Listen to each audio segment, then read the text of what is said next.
Hello guys, in this video I'm going to show you how you can delete your AliExpress account. So here I am on my AliExpress homepage and I am logged into my account. So if I want to delete this account, for that I need to click on account on the top right, and here you need to go to settings, and then here you need to click on edit profile in the personal information section.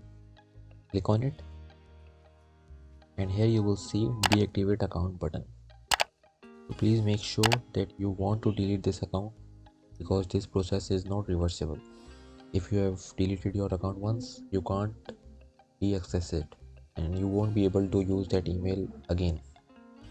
So if you are sure, then you need to click on deactivate account and this will open up a new page. Here you need to click on delete my account. So after that, it will ask for a verification code sent to your email.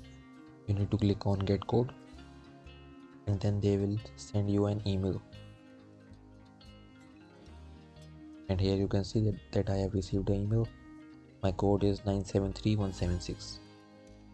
973176, and click on verify and you will again get a pop-up. If you are sure, then click on delete account and boom, your account has been deleted. I hope you found this video useful. Please hit the like button and don't forget to subscribe to our channel, and I will see you in the next